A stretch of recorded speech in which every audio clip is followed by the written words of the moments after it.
Ginger Junior. Salut à tous et à toutes et bienvenue à cette autre édition de votre programme Show at Home. Je suis ravi de vous retrouver. Nous sommes le lundi 15 juin de l'an de grâce 2020. Je crois que votre week-end a été, eh bien sachez que le nôtre il a été très difficile parce que 72 heures après le décès du patriarche artiste, chanteur, auteur-compositeur, poète Claude Ndam, le tout est malheureusement revenu à l'artiste chanteuse musicienne Maman Guéa qui nous a quittés hier de suite de maladie. On la savait très souffrante, elle devait alors avoir 60 ans le 2 juillet prochain. Une pensée pieuse à cet artiste qui a longtemps bercé les mélomanes par ses belles mélodies. J'en veux encore pour preuve tout son riche répertoire musical avec des titres cultes, des tubes carrément, on peut le dire, puisque vous vous souvenez encore de Soleil de décembre.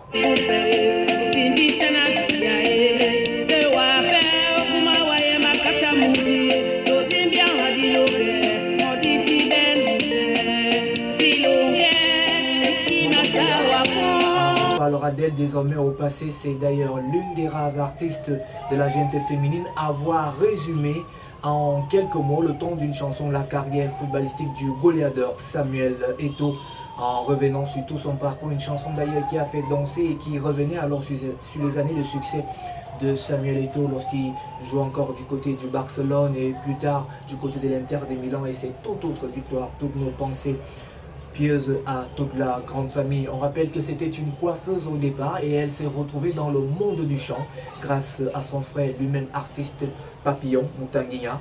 Donc on présentera encore toutes nos condoléances une fois de plus. La sphère culturelle camerounaise est touchée, le pôle art musical camerounais est touché et elle n'est pas la seule qui était dans cet état de maladie. D'autres sont dans un état vivement que les pouvoirs publics également et que les mélomanes pensent à rendre hommage à ces artistes de leur vivant avec les œuvres. Nous, on le fera toujours dans notre programme. D'ailleurs, c'est ce que nous avons fait depuis le début de ce programme en mode confinement que nous avons commencé au mois de mars et avril et ensuite les mois se sont enchaînés. C'est en presque 3 jours que la communauté a été pleurée, meurtrie par les décès et ainsi ces artistes ont laissé un héritage culturel assez immense pour leur prospérité. Claude Ndam avec ses chansons cultes, mais aussi également Isidore Moudjo qui excellait dans le domaine des médias et qui a beaucoup fait pour le Cameroun et Maman Guéa. Que la terre de nos aïeux soit légère à tous ces artistes. Un décompte macabre qui est très loin d'être fini parce que même dans le monde des médias, en entrant en commençant cette émission, nous avons appris le décès d'un aîné. Il était journaliste professionnel, animateur, la personne de Ludovico Nana. Il officiait alors à radio-télévision Siantou, très connu par son talent, mais aussi également par ses sorties très professionnelles. Il nous a quittés, toutes nos pensées pieuses et également éternel regret pour ce grand homme des médias qui nous a quittés. Nous sommes attristés. Il devient très difficile de faire des émissions en rendant hommage à ces gens-là qui nous ont quittés. N'oubliez pas surtout de pouvoir à chaque fois prier lorsque vous avez l'occasion pour ceux et ceux qui sont encore autour de vous et qui vivent.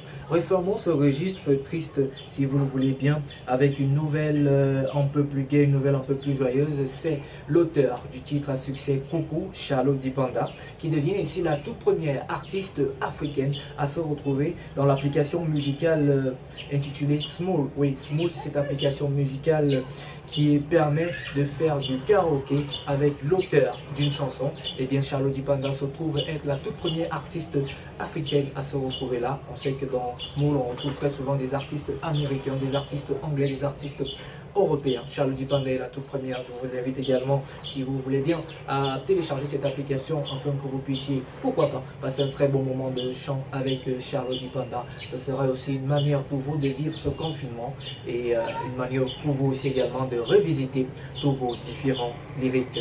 Congratulations à notre Charlotte Dipanda. Congratulations également à Abi, oui, le gagnant de The Voice France 2020, la plus belle voix de la France est connue. Il s'appelle Abi. Abi, vous le savez déjà, il a eu à marquer les coachs à chacune de ses sorties. Il faisait partie de l'équipe de Pascal Obispo, la même équipe où était notre compatriote et amie, chanteuse et musicienne Verouchka, qui nous a encore big up pour le parcours jusqu'aux demi-finales. Et félicitations à Abi qui a repris cette chanson de Lovely de Billy Esley. Il a bouleversé les coachs.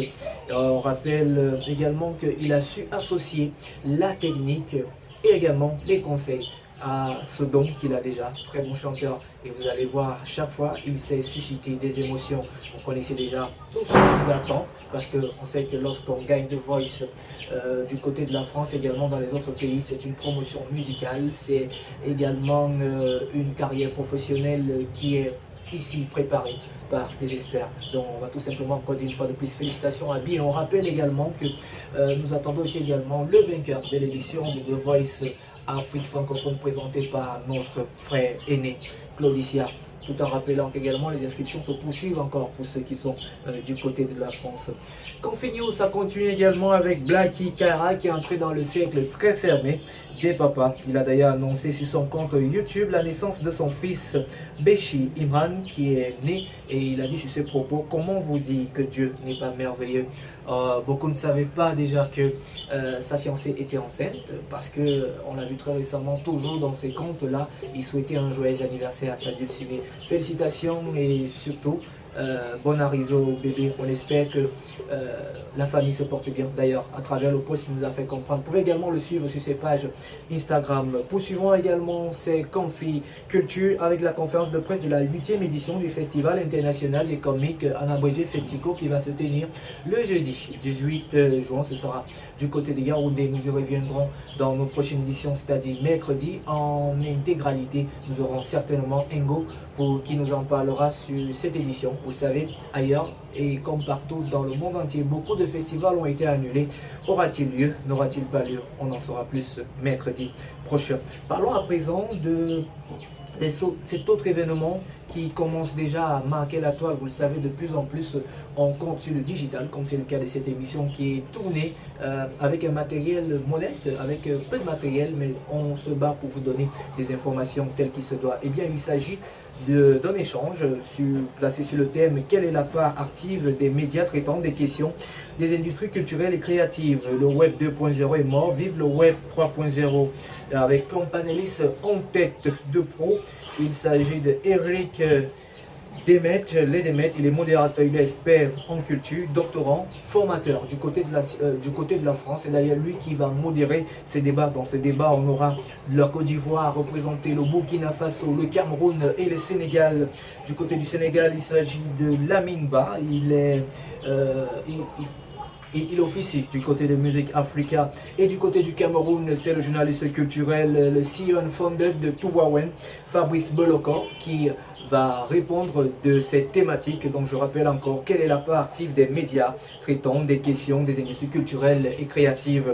Le web 2.0 est mort, vive le web 3.0. L'événement aura lieu vendredi. Vous pourrez d'ailleurs voir l'affiche qui défile, et dans cette affiche vous aurez également l'horaire et comment ici prendre part. On vous invite d'ailleurs à prendre part parce que c'est un événement qui vous donnera beaucoup d'informations également sur la toile qui est devenue aujourd'hui très prisée. Allez, fermons la boucle des Config Culture en entrant sans transition aucune dans Config News, notamment avec les parutions. Vous avez sans doute deviné depuis un bon bout, ça fait quelques jours que le vidéogramme est enfin disponible. Il s'agit du vidéogramme du rappeur Tim Kaiser, dont le titre n'est d'autre comment ne pas te louer. Un vidéogramme d'ailleurs où il y a l'une des vedettes phares qui est aujourd'hui dans tous les clips de danse. C'est le jeune petit. Je vous invite d'ailleurs à regarder cet extrait. C'est lui en tout petit extrait.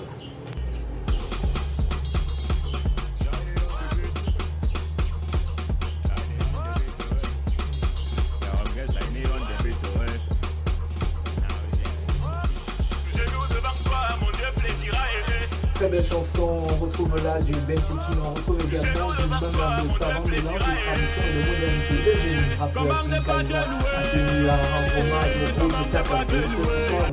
Vous écoutez au début le cri de guerre de la chanson de Takan 2 qui est toujours Bon, je m'essaye, je ne suis pas très bon chanteur. Mais aussi également des pas de danse, des chorégraphies très bien menées. C'est aussi cela le monde artistique camerounais. D'ailleurs, nous avons également eu une autre nouvelle qui a été confirmée. C'est le tournage en cours de la version remix de cette chanson de Tim Kaiser aux côtés de Ténor et de celui qui fait également le buzz à l'heure actuelle. Si je vous disais vous voyez le mec avec le matelot qui danse toujours. Bref, il a un pas de danse que je vous invite à regarder, notamment sur les différents comptes. On l'a vu d'ailleurs dans une chanson du Mbolé 237, du collectif Mbolé 237, qui revenait alors sur la prévention de la Covid-19. D'ailleurs, c'est tout ce que vous avez comme actualité. Voilà. On se retrouve juste après la pause. A tout de suite. Show at Home, le confinement différemment. Show at Home, le confinement différemment. Vous nous rejoignez à l'instant, vous faites bien de nous rejoindre. C'est la deuxième partie de votre programme et c'est la rubrique Le Confiné du jour. Nous sommes allés à la rencontre d'un arrangeur, un producteur et également un pianiste promoteur culturel. Son prénom est celui d'une des personnalités importantes de l'histoire du Cameroun, Ruben. Il a également un nom dont il n'aime pas mettre en avant, c'est celui également d'une personnalité du côté de l'Afrique de l'Ouest, plus précisément au Ghana, Kwame Nkrumah, qui a été au centre de l'histoire des indépendances en Afrique, plus connu sous le nom d'artiste de Ruben Binam Bikoy. Si vous ne savez pas qui il est, dans cet entretien, il nous donne son avis sur la sphère culturelle camerounaise à l'heure actuelle. Il nous donne également son point de vue, comment est-ce qu'il vit le confinement depuis le début, sans oublier également son hommage à Claude Ndam, avec qui il a passé de très bons moments professionnels, parce qu'il fait partie d'ailleurs des rares producteurs à avoir travaillé avec Claude Ndam afin de streamer ses œuvres musicales. Nous vous recommandons de regarder cet entretien avec Ruben. À tout de suite. Alors, bonjour Ruben. Bonjour. Pour... À tous les... Oui, justement, pour ceux des internautes qui ne savent pas qui est le génie behind the scene. Je ne sais pas. Oui. Génie, je ne sais pas, mais je suis Ruben Binam Bikoy. Mon nom d'artiste, Ruben Kwame, parce que ça c'est un prénom que beaucoup n'entendent pas souvent. Ruben Kwame Binam Bikoy. Je suis un des aumôniers de Oumniobé Ruben et de Kwame Nkrumah au Ghana. Et donc mon nom d'artiste c'est Ruben Binam. Et Ruben Binam est un pianiste, un arrangeur, un compositeur de musique et un producteur. Je dirais pour finir peut-être même promoteur culturel. Oui. Donc voilà à peu près ce que je peux dire. Ça c'est la bio express, on peut dire. Oui, bon. C'est la bio express. Alors justement, Ruben, pendant cette période, on parle de confinement, de déconfinement. Est-ce que tu peux nous dire quels sont tes partenaires du confinement? Oui, déjà, il faut dire que j'ai l'avantage de faire un métier qui me confine naturellement parce que je travaille les 3 quarts du temps en studio, le quart du temps sur la scène. Et donc le confinement, ça c'est un peu dans nos habitudes, c'est déjà dans nos principes de vie normale. Alors lorsque le monde entier est entré dans ce principe, j'ai souri, je me suis dit bon, voilà qui nous rejoint un peu dans notre réalité. Oui. Et dans cette période-là, malheureuse, hélas pour l'humanité à cause de cette pandémie du Covid-19, je me suis confiné ici avec le collectif Kémit 7. C'est l'orchestre que je dirige, que j'ai mis sur pied déjà depuis 8 ans. Et le collectif Kémit 7, vous entendez, ça travaille tous les jours en atelier de voix, d'instruments, et puis en répétition les après-midi. Donc, cette ambiance que vous avez autour de moi, c'est l'ambiance du confinement telle qu'elle a été vécue depuis le milieu du mois de mars. Alors justement, ton confinement en 3 mots. Travail, introspection, travail. Et il y a le mot travail qui revient plusieurs fois. Oui, parce que je crois que c'est tout ce que je sais faire. Je ne sais rien faire de mieux. J'ai peut-être du mal avec la vie sociale, la vie, comme on dit, les amis, la famille. C'est pas mon point fort, mais le travail, je crois que ça me réussit mieux que tout ça. Oh, Quelle est votre tenue de confinement? La tenue que vous mettez plus? Ben, j'essaye quand même de mettre des couleurs. Des couleurs, des motifs sur les chemises, des couleurs, ou alors quand il n'y a pas de motifs, des chemises colorées, des pantalons colorés. Parce que tout ça a voulu nous enfermer dans une espèce de grisaille où on s'est demandé si c'est pas la fin du monde qui est arrivée, où on s'est demandé si la vie valait la peine, où on entend des scores incroyables de milliers de morts par jour dans certains pays. Ça a le mérite quand même de vous glacer le sang et de vous interpeller sur la vie. Et je n'irai même pas loin. Il y a des gens proches de nous aussi, de moi, qui ont perdu la vie à cause de cette pandémie, à cause de ce virus. Et des gens qui avaient encore tout le temps à donner, jeunes, plein d'avenir, plein de projets. Et c'est le genre de choses qui vous dites, ah, ben, autant profiter de chaque instant, se faire plaisir, faire ce qui est bien, essayer d'apporter une pierre là où on peut en apporter une. Justement, puisqu'on parle de faire ce qui est bien, quel est votre dernier fruit? Mon dernier fruit, c'est la collection 2 du Kémit 7. Là, je l'ai terminé pendant le confinement, je suis bien content de ça. La collection numéro 2 du Kémit 7, c'est une cinquantaine d'albums quand même. Wow. Oui, avec des adaptations de titres connus du monde de la playlist Black Pop, de la playlist Afro, de la playlist Cameroun aussi, et des créations originales. Donc cette collection numéro 2, comme je l'ai dit, je l'ai enregistrée entre 2016 et là, 2020. Je suis heureux de la présenter dans les semaines qui viennent sur les plateformes digitales à tous ceux qui vont s'abonner sur nos pages pour découvrir ce que nous avons à dire dans le domaine musical. Parce que depuis 2015-2016, j'avais publié la collection numéro 1 du Kémit 7. Et là, la collection numéro 2, elle va sortir en 2020. Et on est prêt pour la collection numéro 3 aussi, qu'on va enregistrer dans quelques semaines, qui est en montage. Donc voilà l'actualité pour l'essentiel. Voilà. 3 objets dont vous ne vous passez pas depuis le début du confinement.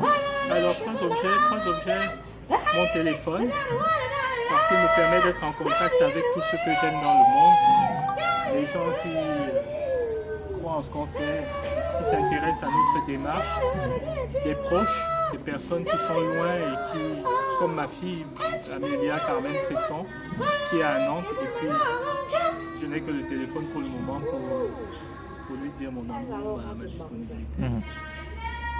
Deuxième objet, mon piano, Oui. parce qu'il est au cœur de tout. Il est, bonjour, il est au cœur de la composition musicale, il est au cœur de la direction de l'orchestre. Le troisième objet, j'aurais peut-être du mal, que j'y pense. Ça serait quoi? Ça serait plus... là, j'ai du mal pour le troisième parce que je ne sais pas lequel. Un instrument, un autre, en dehors du piano? Non, mon ordinateur. Oui. Je crois que mon ordinateur ferait l'affaire. Oui. Parce qu'évidemment, il permet de travailler, de coordonner les choses, que ce soit au niveau de la production, que ce soit au niveau stratégique et administratif. Donc voilà les trois instruments. Activité physique pendant le confinement? Activité physique, pas beaucoup malheureusement. En termes d'activité physique, je fais beaucoup de courses de résistance, je fais beaucoup de natation, je fais du tennis. Mais là, comme tout est fermé et comme il fallait rester à la maison, je ne suis pas du genre gymnastique. Moi, c'est le grand air, c'est la natation, la mer ou la piscine. Ou alors, c'est, comme je l'ai dit, c'est le tennis. Alors, qu'est-ce qui vous manque le plus? En ce moment, les concerts. Les concerts me manquent beaucoup. Je suis responsable d'un jazz club, je peux en parler? Oui. Le Aurelia Palace Jazz Club. J'ai pris cette responsabilité au début de l'année et là, quand on a commencé à faire vivre l'espace, malheureusement, le confinement est arrivé, la pandémie s'est déversée sur toutes les consciences et on a dû arrêter.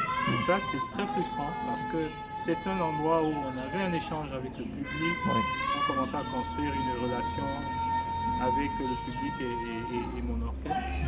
Et donc ça me manque beaucoup de retrouver la scène, que ce soit en club, que ce soit dans les grands espaces, que ce soit Oui. dans les stades qu'on va inaugurer là au Cameroun. J'aimerais beaucoup donner des concerts dans ces stades avec mon équipe Oui. et avec d'autres artistes, pourquoi pas.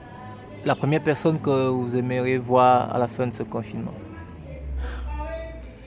Ma fille Amélia Carmen Tréton. Certainement parce qu'elle est l'être le plus cher qui est le plus loin de moi. Les autres sont là. Maïcha Marie Fidèle, elle est là. Mais Amélia, elle est loin de l'autre côté à Nantes. Oui. Donc voilà. Alors, ce que vous êtes surpris en train de faire pendant cette période de confinement que vous ne faisiez pas passer? Ou ce que je faisais pas par le passé, que Oui. j'ai dû faire pendant le confinement. C'est difficile comme ça. Si j'ai le temps de regarder, je regarde.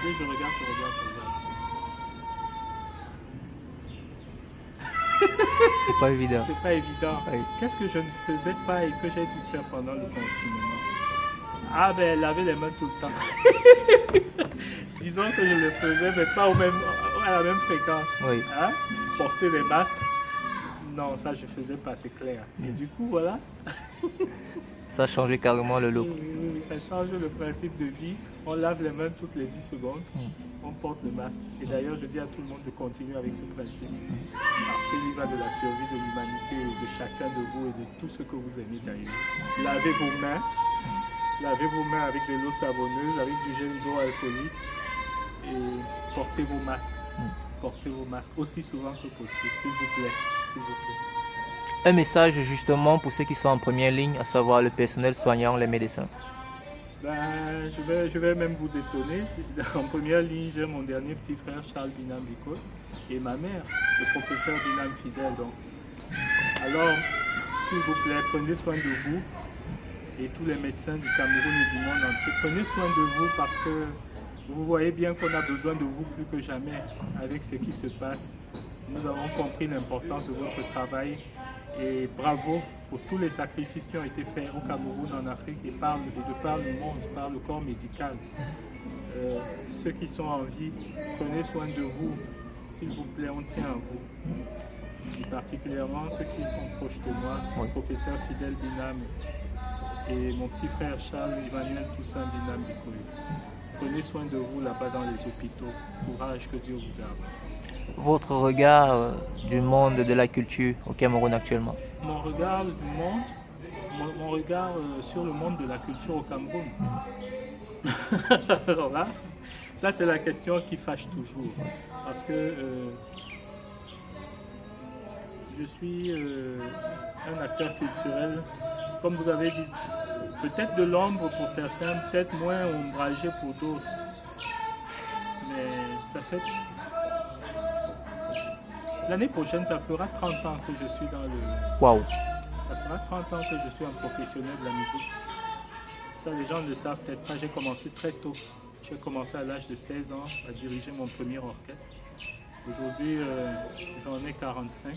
Dans quelques semaines, le 21 juillet, j'aurai 45 ans. L'année prochaine, j'en aurai 46. Donc, je ferai mes 30 ans de carrière. En 30 ans de carrière, j'ai jamais rien demandé à personne. J'ai démarré ma carrière d'ailleurs en créant des groupes, des orchestres, que ce soit à l'école, à l'université et après le groupe Macaz. Je l'ai créé en 1996, jusqu'en 2011 je me suis occupé de ce projet. 15 années donc, vous pouvez imaginer 15 années de travail sur un projet artistique sans rien demander à personne et en atteignant des résultats. Mais à un moment donné, je me suis cru à penser que je pouvais prendre plus de responsabilités et j'ai mis Alizé Équateur Records sur pied entre 2004 et 2005. Et aujourd'hui encore, vous voyez, ça fait 15 ans qu'on est là, 15-16 ans qu'on est là, qu'on travaille, que je forme comme je peux les chanteurs, les musiciens, et une dynamique culturelle de créativité, de productivité. Et à tous ces gens, je leur dis la même chose, n'attendez rien de personne, travaillez, soyez performants, soyez professionnels, apprenez à devenir des professionnels dans ce que vous faites. Les réponses viendront d'elles-mêmes.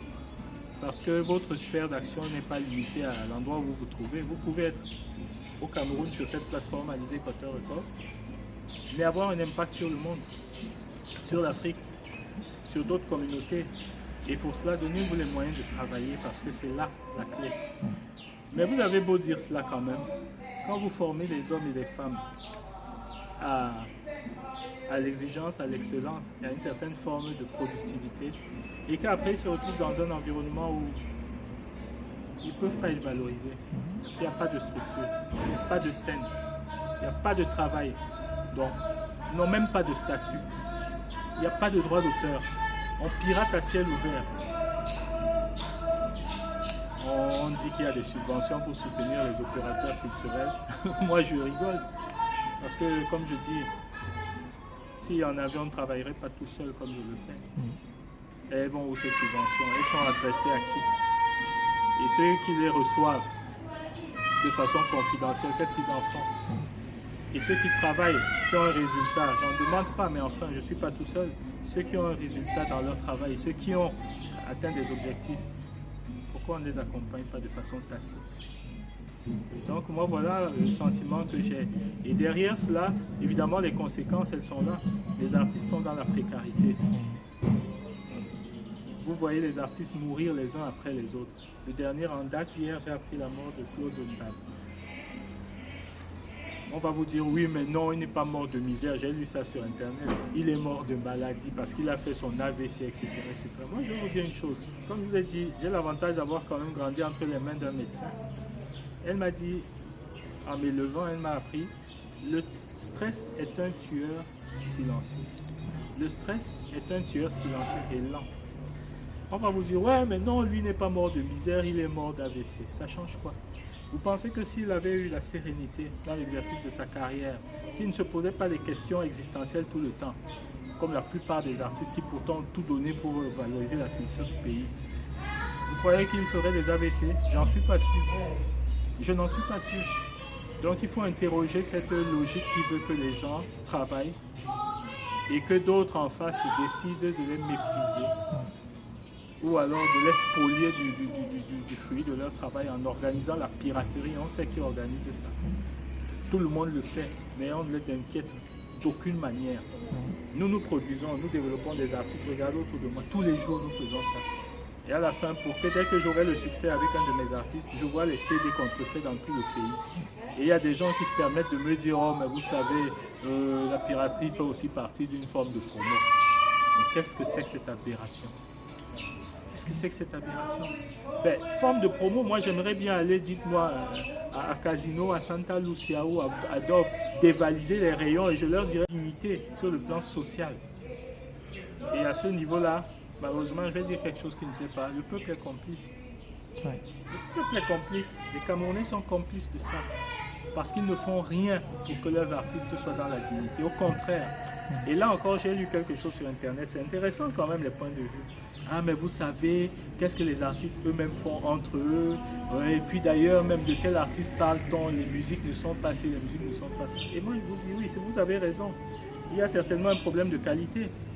Il y a certainement un problème d'inter-organisation entre les artistes et entre les artistes eux-mêmes. Mais ça n'enlève pas la réalité du problème. Et ça part encore du même problème.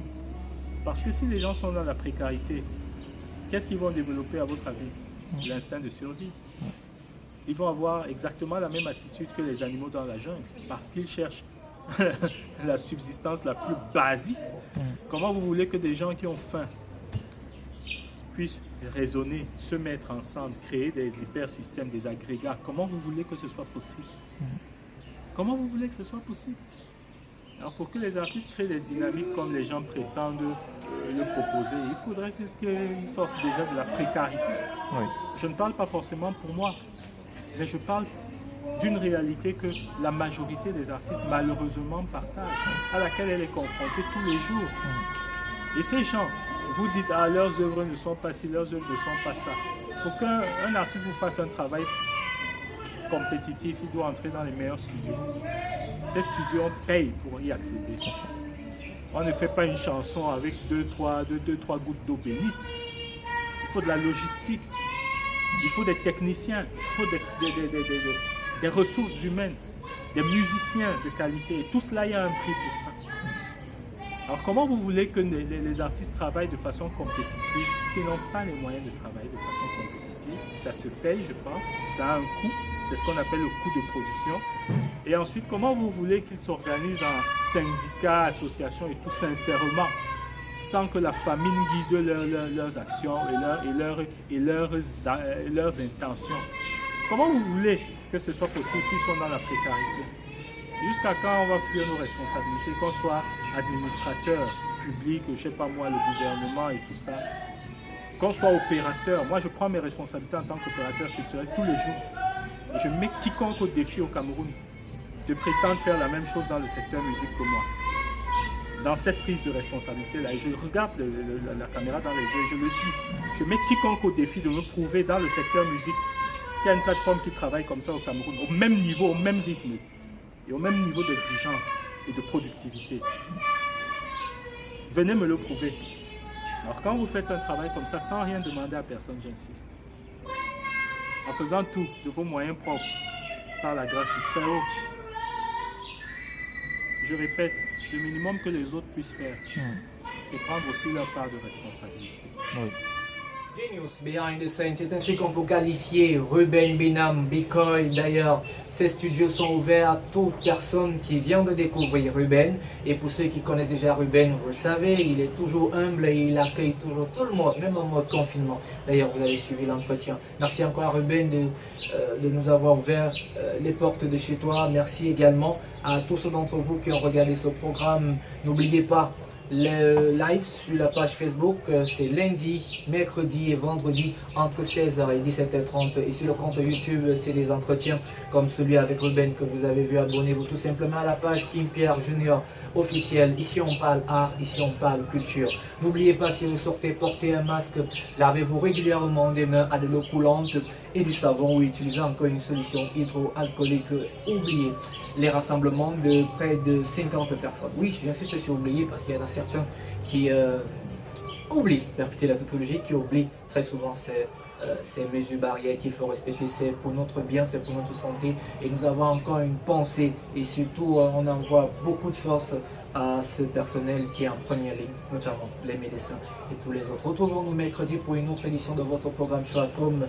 Et si vous le voulez bien, allons-y avec cette destination, le site touristique d'Akok Bikoy dans la région du centre au sud-ouest de Mbalmayo. Le site d'Akok Bikoy ou encore Grotte des Pygmées est un lieu de recueillement, également un lieu de réunion, une grotte avec des différentes tailles.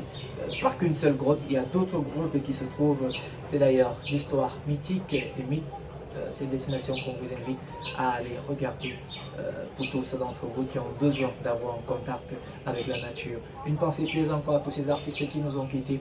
D'ici à là, portez-vous bien et surtout, bon début de semaine. Bye bye.